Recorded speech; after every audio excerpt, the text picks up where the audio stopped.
Maagang inilabas ng Philippine National Police Firearms and Explosives Office ang listahan ng mga ipinagbabawal na paputok. Ayon kay FEO Explosive Management Division Acting Chief Police Lieutenant Colonel Al Abanales, nais nilang magsilbing gabay ito sa publiko na nais gumamit ng fireworks ngayong holiday season. Umaasa rin sila na sa pamamagitan ng listahan na ito ay malalaman ng mamimili ang mga hindi dapat na bilhing paputok na nakalulusot pa rin sa merkado. Kabilang dito ang mga overweight na may mahigit sa 1/3 teaspoon o more than 0.2 grams na explosives. Sobrang laki o oversized na mga paputok.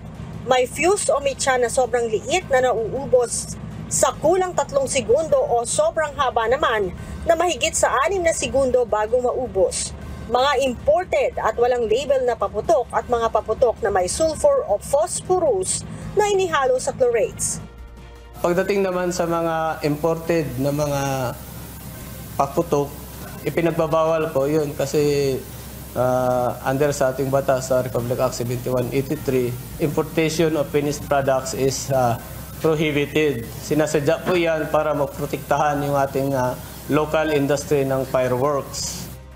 Halimbawa ng mga paputok na ito ay ang Piccolo, Super Lolo, Atomic Triangle, Large Judas Belt, Large Bawang, Pillbox, Bossa, Goodbye Philippines, Bin Laden, Mother Rocket, Lolo Thunder, Cokin Can, Atomic Bomb, 5-Star, Lapla, Giant Whistle Bomb, Kabasi at Hamas. Bawal din ang Watusi kahit na maliit lamang ito.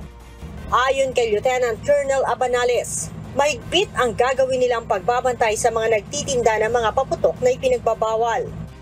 Pagdating po sa mga inspections, yung Firearms and Explosives Office, nagkakandak na po kahapon. Andun, mayroon na tayong isang team na nagkandak hanggang sa ngayon. So hanggang matapos na po yung pag-celebrate natin ng 2023 Yuletide season. So hindi din lang po ang FEO yung mag-supervise sa pagkandak ng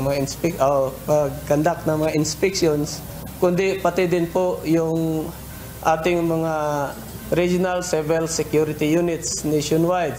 Kabilang naman sa mga paputok na pahihintulutan sa itinalagang firecracker zone sa mga barangay ay ang Baby Rocket, Bawang, El Diablo, Judas Belt, Paper Cups, Pulling of Strings, Sky Rocket o Quitties at Small Triangulo.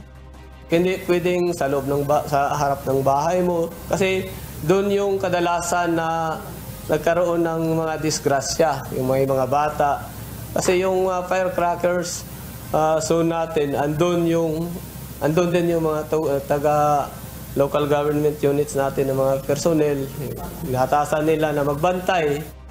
Habang ang mga pyrotechnics naman na maaari lamang gamitin ay ang butterfly, fountain, jumbo regular at special, luces, mabuhay, Roman candle, sparklers, trompilyo, whistle devices at iba pang klase ng pailaw.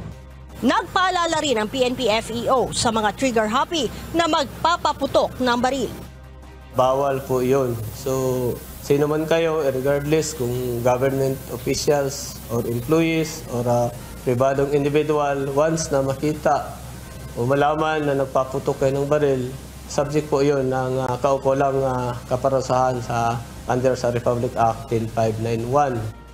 Noong Enero ng nakaraang taon, nakapagtala lamang ang PNP ng nasa 306 na nasugatan dahil sa paggamit ng mga paputok, habang isa naman ang tinamaan ng ligaw na bala. Leia Ilagan, UNTV, News and Rescue. Diyos ang aming sandigan, serbisyo publiko ang aming pinahahalagahan.